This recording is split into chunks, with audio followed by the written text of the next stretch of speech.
I don't think you had nothing to do with it. Well, I try to live healthy, but the way your skin looks, and I'm not somebody who will put all kinds of creams on and all that. No, just always for the El Natural. Yeah, I use one specific ointment that I've used for 30 years. Well, it's working. It's working, I guess. Good ad for oil of Olay. There you go. That's what they call product placement. I know.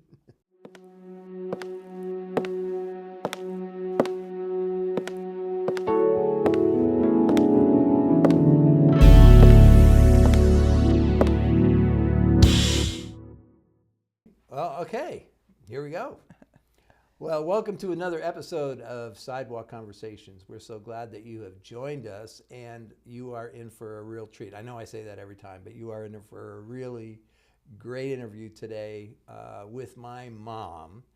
She was actually the first interview that I did with this venture back 4 or 5 years ago now, and she's been a guest several times in the podcast. We haven't been able to discern exactly how many times. She's just such a regular and popular guest. We just keep bringing her back as long as she's willing to come. So before we get into that conversation, I do want to thank our sponsors. Today I want to honor all of my Patreon members. So we have a Patreon support page where people can make contributions on a monthly basis to the activity of our work here and many other projects that we have going on. And so for as little as $20 a month, you can be a part of the Patreon page, and that investment will continue to support the work that we're doing. And so I want to say a big shout out to our Patreon support team. So thanks, guys, for all the ways in which you make this possible. So now, Mom, thanks for being here. It's so good to have you. You came into town yesterday. I know you like to kind of have a little bit of a break before you jump into things, but no, your son said, I need you on the podcast. Would you please come? No rest for the weary. No, that's right. That's right. But you are doing well. You're healthy.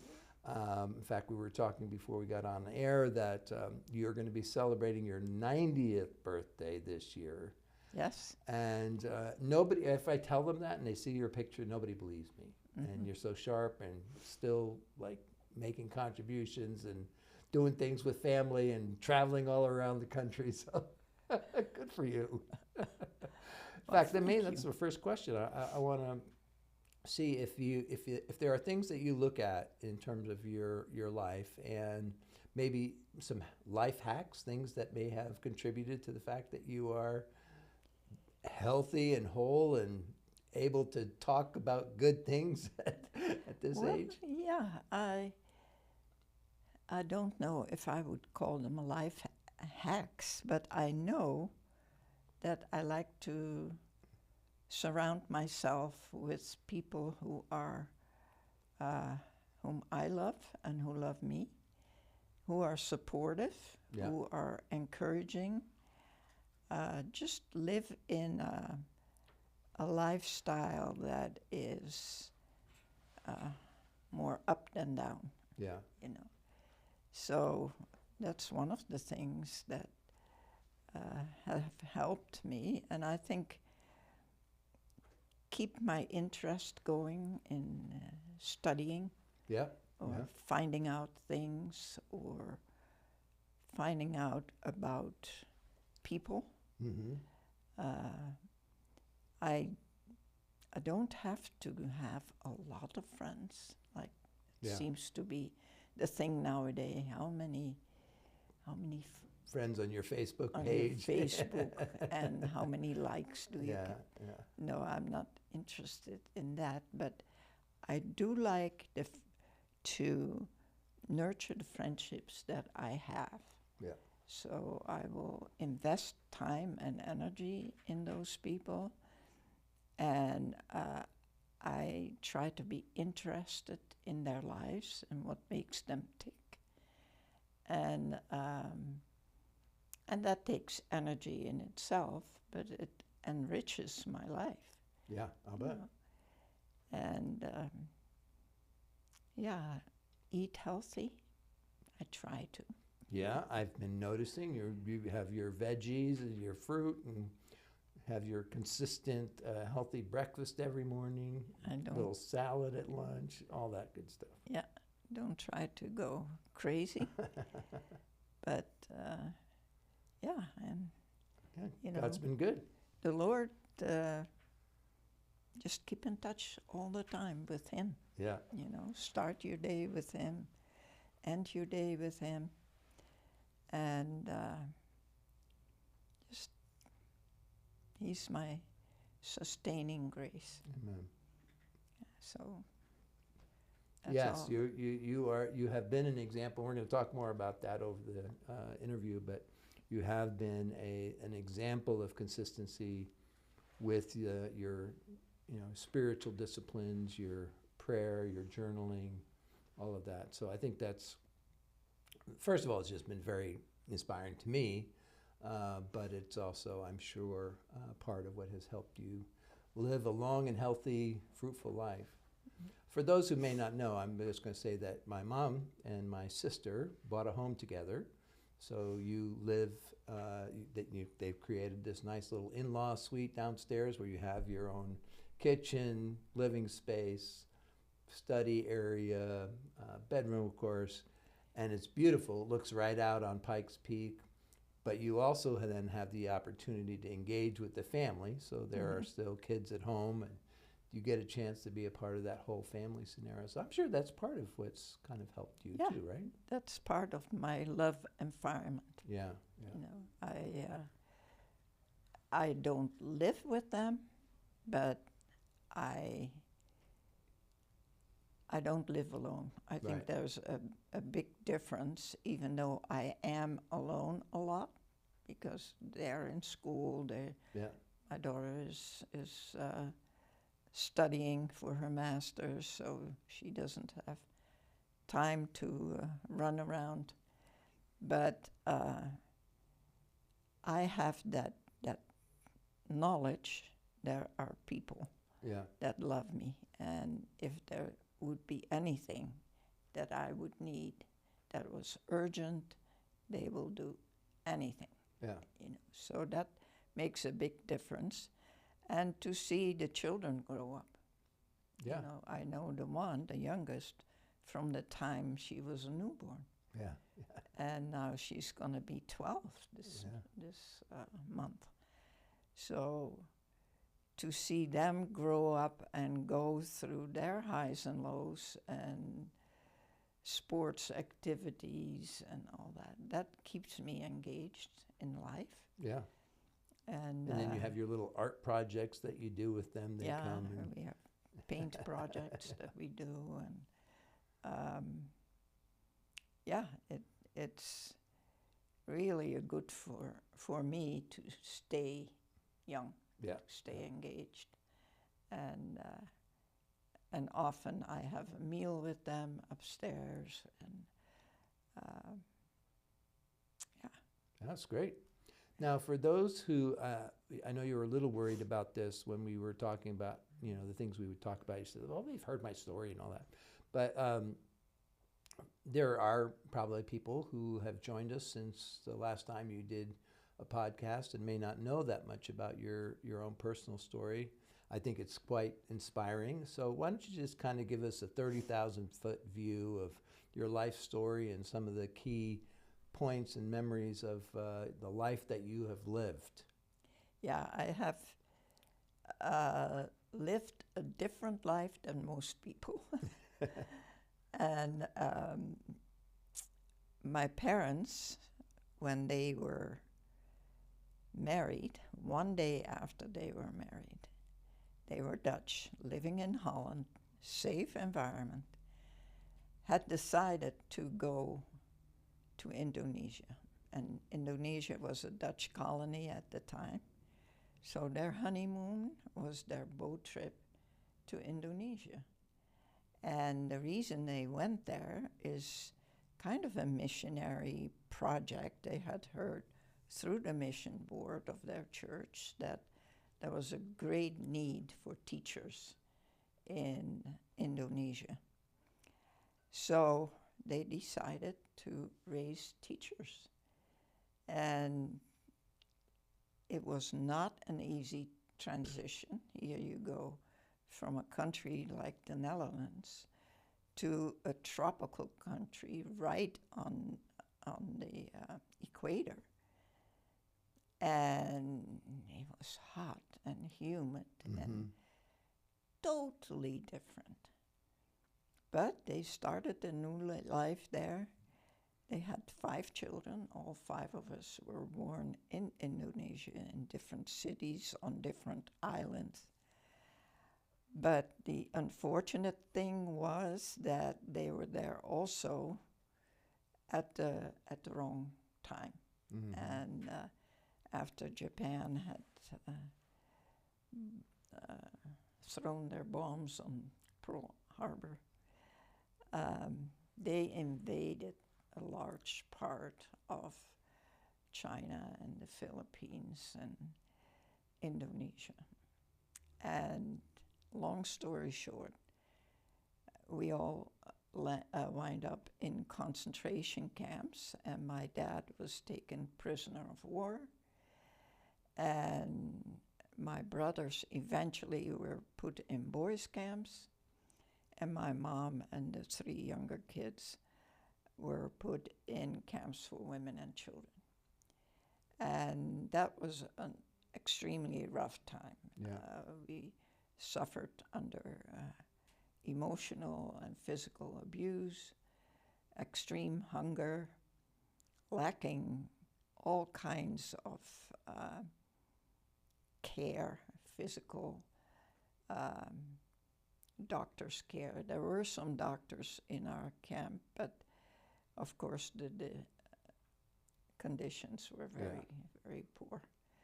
We suffered from all kinds of diseases like malaria and diphthery, dysentery, and beriberi, and it was horrible. So at the end And of how the old were you during that? I was probably from about 8 to 11. Okay. And Can't imagine. yeah.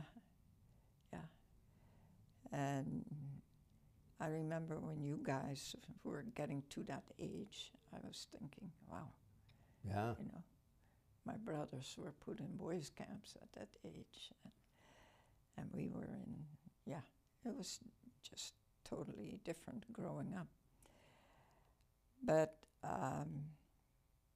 eventually we were freed, and we moved back to the Netherlands for a few years. My dad had to do some more studies there. But then we had to go back to Indonesia, which I didn't like at all. No, I don't imagine. And there was still a lot of fighting going on, but this time between the Dutch and the Indonesian people. They were fighting for their independence. Yeah. So, but we lived there till 54 in Jakarta and in Bandung. And then we returned to the Netherlands. I had 1 more year of study to go, and my brothers had gone earlier to the Netherlands to get some better education for them. Yeah. All the schools we went to outside of the war were Dutch, so we lived in a totally, really Dutch culture. Yeah. We celebrated the Dutch Holidays. and kept their traditions alive of Sinterklaas and all those things. But I am glad we had that time in Indonesia because of the totally different culture, different people, and I really appreciate their art, their way of living, their industriousness, and the beautiful mountainsides. We went to Bali after the war, and during one of our vacations, we traveled the whole island. Yeah. And last but not least, I met my very Dutch husband there. He was tall, blue-eyed, and handsome. And he was working for a Philips company and is installing X-ray machinery. And I met him there. And so... You never would have met him if he didn't go back. I know. And the rest is history, because we went back to the Netherlands, and he followed a year later, going back. And we got married in the Netherlands and had a cute little boys there before we emigrated to the United States. Yeah, so you, just to track it, you went from the Netherlands to Indonesia, POW camp, back to Netherlands, back to Indonesia, back to the Netherlands, then Right. to the U.S. Yes. Wow. Yeah, so that's not exactly your typical upbringing. Now, later in life, you had to deal with some of the memories of that early stage. And, we've talked about this before, so we don't have to get into the same detail. I can link the story here in this story for previous interviews. But there was something about the forgiveness process that's kind of become a life message for you. Yeah. And I wondered if you could just kind of give us a little thumbnail sketch of that message and why that was so important in terms of your own healing. Yeah, I had stuffed so much because if people don't understand what you went through, and they say, "Oh, well, but we had it bad," then you decide, okay, I better shut up. I better not say anything. So I started doing that with everything. I would stuff my feelings, whether something really sad happens, like a death in the family or whatever. I would just try to deal with it emotionally. And you can't do that too long. At some point you implode. And that happened to me, and I went into deep, deep depressions, and I learned while in treatment so many things that were important, that you have to talk about what goes on in your life. Don't keep it to yourself, good, bad, and ugly. And to surround yourself with people that are supportive and prayers, so that you have some place to put it. Yeah. Pray for me because. And to live with gratitude, not for everything, but in everything. Yeah. That made to me a huge difference. How could I be grateful for those years? Yeah. But when I learned to be grateful in those years, that was important. And then I learned the big job of forgiveness and how important it is to not grumble about things inside of you, but to go immediately into forgiveness mode and to bring it before the Lord. Yeah. And to either verbally tell the person, I forgive you, or do it in prayer. Forgiveness of self, which might be one of the hardest things,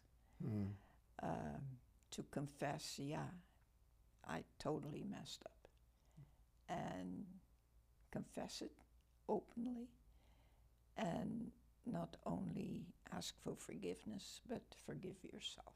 Yeah. We like to keep on hammering about the mistakes we made in life and how we messed up.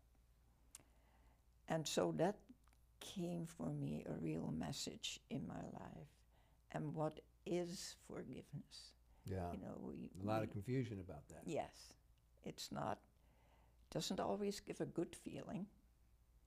It's not wiping out what happened. It's not that you have to be friends again with the person. Mm-hmm. Sometimes people just aren't to be trusted, Yeah. but you can still forgive them. And the biggie is forgiveness of your enemies. How could I couldn't talk to them anymore. And Sonai, which was the very cruel commandant of our latest camp, had been executed for the crimes he had committed to women and children. Wow. So he was gone, and that happened on December 7, his execution, the same day, December 7, that Wow. Pearl Harbor was attacked. Wow. And but I decided to pray for maybe there was some family left of his, and that they would not follow in the same footsteps, and that by some miracle they would come to know Jesus. Mm-hmm.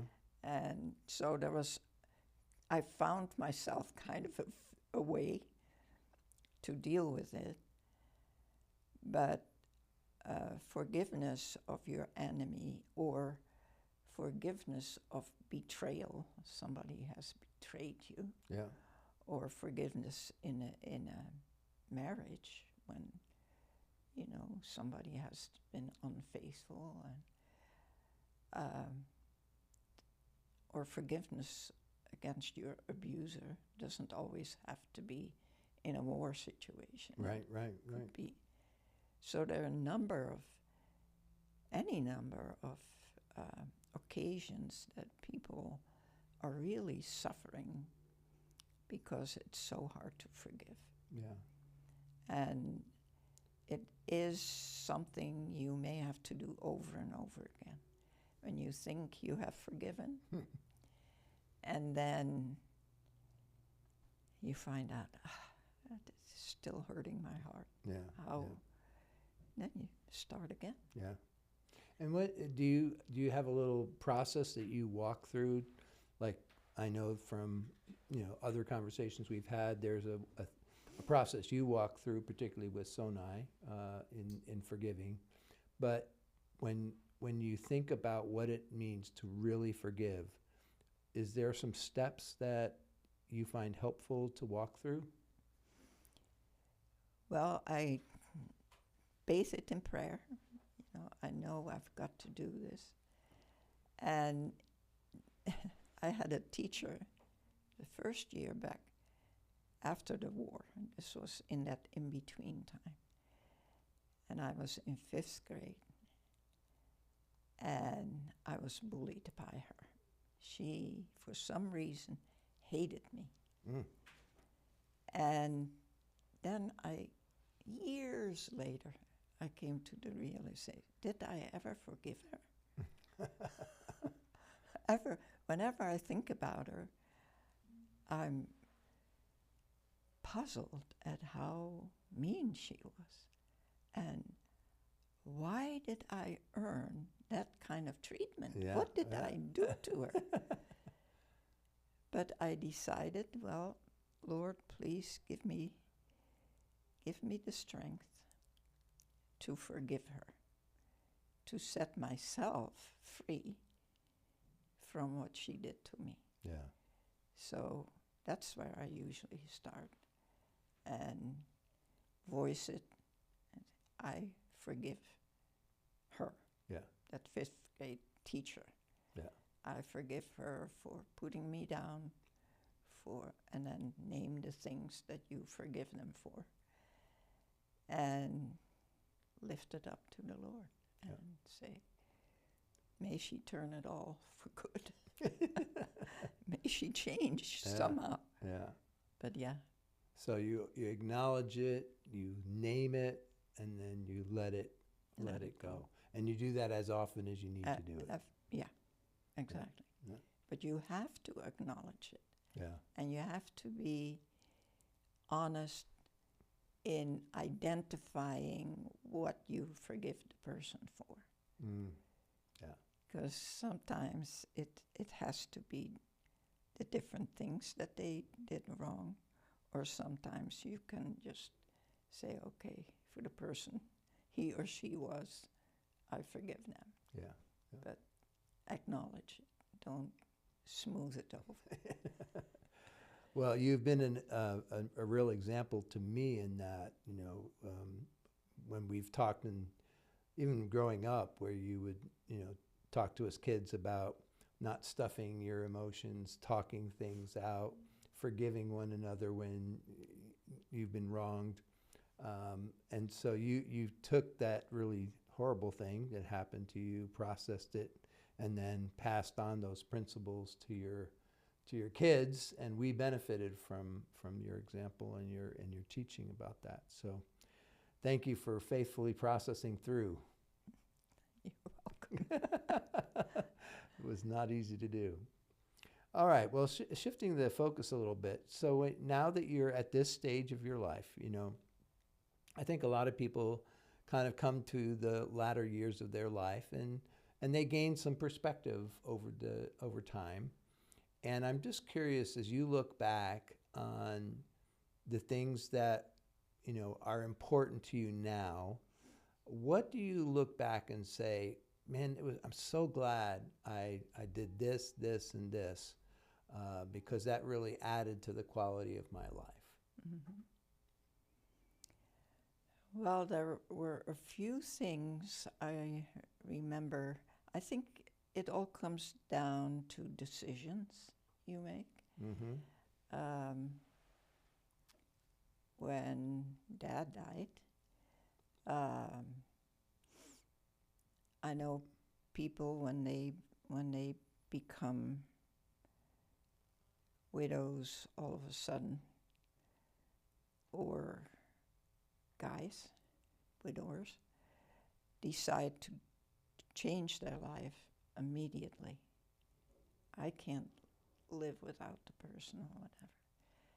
And I decided very consciously, don't make any hasty decisions. Mm-hmm. I need to know what it is like to live without my husband. And we had been together for 54 years. Yeah. Not counting the years we knew each other before Mm-hmm. that. And then all of a sudden, in one day, he left for sailing and never came back. Mm. That was an amazing shock. And I knew I had to live that out. I got tremendous support from the family, but at some point they need to go home and they have their own lives. So I decided to stay where I was. I did some travel to Colorado, especially during hurricane seasons. I didn't want to go through that again. Saw the kids, but basically continued living in our condominium. And I did that for 4 years. And then one time I was standing on my balcony. We had beautiful views of the Intercoastal River. And I thought, I have 5 children, all living in different stages. What am I doing here alone? And I do remember we had a friendly family competition to try and talk you into living with or close by any one of us, and Yes. you chose Colorado. I did, but what I did before that was I went to every state where they Yes. lived and checked out living possibilities. You know, where would I live and Yeah. what would my environment be like? And the nice thing was they all wanted me to live close to them. But I finally decided to live with Elsa, my only daughter, and ultimately that was the best decision because they were looking for a home. I was looking for a place to live, and we found a brand new house with an unfinished walkout basement that I designed with the help of an architect Yeah. to make into an apartment for Yeah. myself. Yeah. And it worked out perfectly. Yeah. So Yeah, we all agree that was really kind of a divine intervention. God, yes, it God was. set that up. It was a good choice. And as long as you keep coming to see us, Yeah.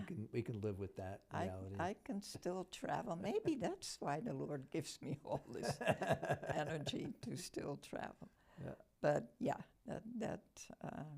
so decisions, to decide from early morning what's your day gonna look like. Well, I feel like doing nothing today. I mean, you have the freedom now to do that. And my driving has gotten a little more limited, so that is still something I miss. Yeah. Just get in a car and go. But you have to adjust. Yeah. So, yeah. Don't complain about it. Decisions. Yeah. Decisions. I love that. Decision. So now when you look back, I know, like when you come to Austin, you have a couple of family members here, and people know you now, Mm-hmm. and you have two pastors in your in your kids, and you have an elder at a church, you have a world traveler, you have you have very good, Mm-hmm. well-adjusted kids, except for the oldest. He's still a bit of a problem now and again. But I'm sure people ask you, like, how did that happen? What was the secret sauce of creating an environment at home which produced such good kids? And do you have an answer? Like, what do you typically tell people about that? Dad and I did our best to raise them in ways that agreed with our personal ideas on how to grow people. And I was very intent on taking you to church, teaching you to pray. I remember at a young age, I would ask you to read the Bible after dinner or to say the prayer after dinner. Yeah. And if we had company, they would talk about that for weeks. And that kid, he prayed such a beautiful prayer. So you were molded really early on. But I always say, I did what I could. Their father did what he could. But in the end, I really strongly feel that God took over and took hold Mm-hmm. of you kids, because it was not all easy going. Perfect kids, not at all. They went their own way and they got involved in all kinds of stuff. But I think God or I know Yeah. God said, Yeah. I need you here, I need you there. I have thoughts and plans for you. Yeah. Yes. Yeah, I totally see that. And I think that that's the beauty of parenting, because, you know, you can do quite a bit to move people towards a direction. And whether it's by your own example or the things that you teach or the opportunities that you extend, you set your kids up and gave them a lot of guidance, direction, opportunity to discover some things about the Lord and about themselves. Mm-hmm. And then really it is about a release of like, okay, Lord, now that they're in your hands, and do what you do. And he certainly did. And the community was important. You had a good community around you. Yeah, yeah. So, yeah, you did a good job. So did Dad. Yeah. Now, I want to ask one last question. You know, right now, there's a lot going on in the world that, you know, on one hand, you could say, man, there's so many good things, so many opportunities, so many things to be grateful for. But then there's also things that, you know, become points of concern. And I'm just curious, from your perspective, with your maturity and wisdom, what are the things that you look at the world and you say, I'm excited about that? And then where are the places where you go, boy, I really find myself being concerned about that direction or that tendency in the culture? Yeah, I think it is keeping an eye on what is good, what's happening that's good, and what's happening that's evil, and make that distinction. What saddens me is that there is so much division in this country, and that concerns me. Yeah. Because I can see that can become very, very explosive. If we could bring people together and say, let's work together for the good that's happening, and let's be honest, not because you don't like the politics of that person, so you're going to hate whatever that person does, but be honest and look at it and say what's good about it and what's bad about it. Mm-hmm. And that should be from all sides. Yeah, right. And unfortunately, that's very hard. We're very polarized in this country. And I still have hope for better things and better times, and feel positive. But I think we have to do everything to keep things in balance. Yep. You know, don't say that's all bad and black and horrible. Yeah. But be honest. Yeah. And try to see the good things in life. Do you have a practice yourself to kind of keep you even keeled? Because, you know, you turn on the news or you listen to a podcaster or an influencer, and everybody seems very exaggerated in their response, you know, and so it's hard to kind of say, I'm going to, like what you were suggesting, I want to be honest about what's happening. Well, how do I even know what's happening based on all the reports out there? What do I know to be true? So is there something that you do to kind of help provide the perspective that... look at different sides. Yeah. You know, just not one side, but listen to the other side. I think that's really important, to listen. Like, can I follow that? Can I see the good in that? Mm-hmm. I sometimes mock myself, a news junkie, that I want to know what's going on. But I'm also kind of middle of the road. I don't take sides very easily. So I try to listen to everybody, whether it's upstairs in an argument between the kids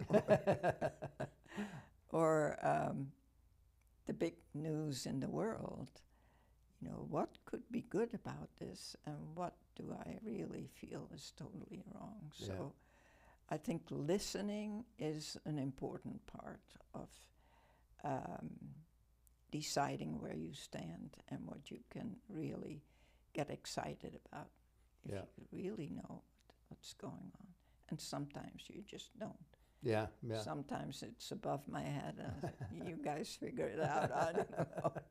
Well, and I think, too, that one of the things I find myself thinking a lot about these days is not just, and I do what you suggested, listen to both sides, try and discern what feels right, what seems right. Lord, give me a perspective on this. And then there's another part that I think we want to be very circumspect on how we talk about one another. Yes. So, you know, occasionally I'll venture a cultural or political opinion on social media, and I probably spend an hour thinking through that post, like, how could it be misinterpreted? How can I make sure that I'm being balanced and humble and not pretending I know it all?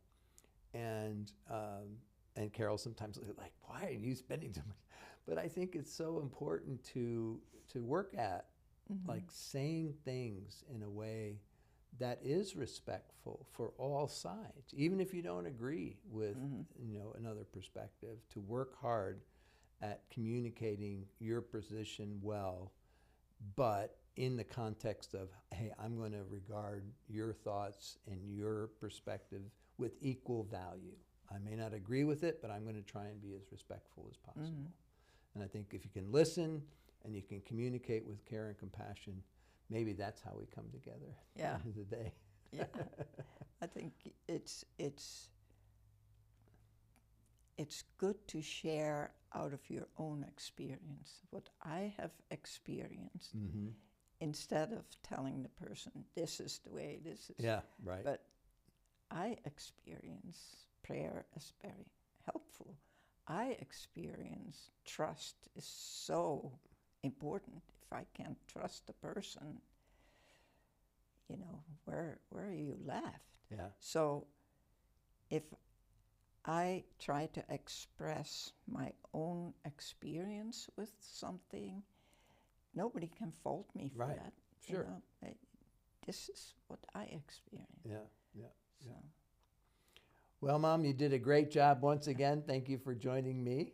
I appreciate your willingness. I loved every minute of it. I hope the people out there do too. I'm sure they will. And so thank you for joining us. I'm so grateful for your willingness to join us and engage in these conversations with us. You're always free to comment below and share as you feel like there might be some people who could use some of the information we talked about today. And then see you next time. Thanks for joining us.